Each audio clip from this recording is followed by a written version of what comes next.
Le Conseil a adopté un avant-projet de loi portant sur le contrôle des engrais.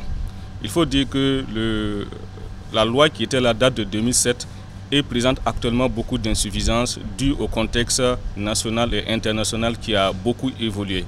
Au plan national, nous avons le contexte sécuritaire qui exige que l'État prenne en charge la question des engrais pour assurer un contrôle des engrais de l'entrée du pays jusqu'au champ des paysans. Il faudra que nous mettons en place un système de traçabilité pour éviter l'utilisation inappropriée de l'engrais par les terroristes.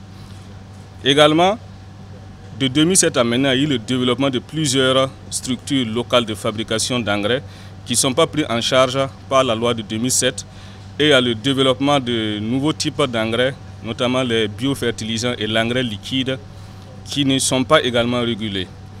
En 2024 également, nous avons créé une société d'État, la Sobimap, qui est chargée de l'approvisionnement sécurisé du pays en engrais. Donc, vu toutes ces évolutions, il était nécessaire de revoir la loi sur le contrôle des engrais. L'avant-projet de loi comporte plusieurs innovations.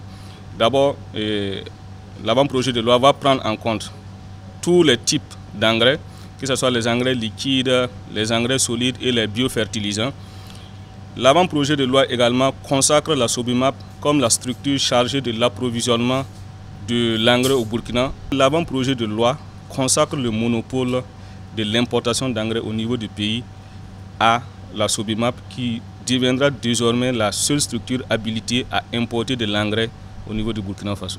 Il y a également le fait que nous allons renforcer le contrôle de l'engrais au niveau du pays en instituant la fonction d'inspecteur d'engrais et également en instituant la déclaration périodique des stocks au niveau des détenteurs de l'engrais.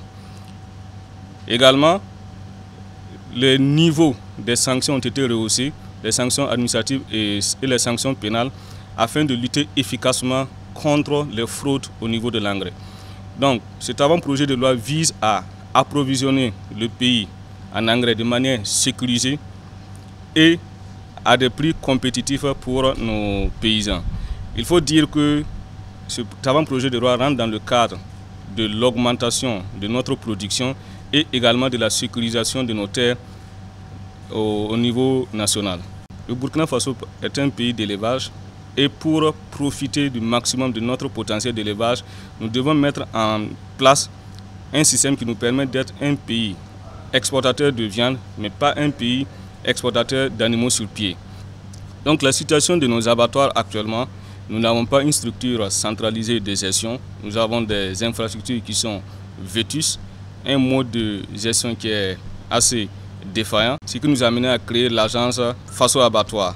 Et l'agence Faso Abattoir sera chargée de moderniser nos abattoirs nationaux et régionaux dans un premier temps, de les équiper en logistique pour le transport de la viande et d'édicter les normes également pour une bonne gestion de nos abattoirs.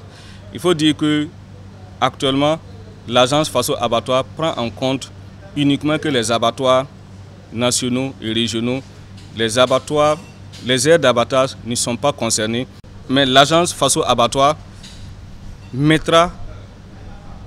édictera les normes afin que nous puissions mettre l'ensemble de ces abattoirs à niveau.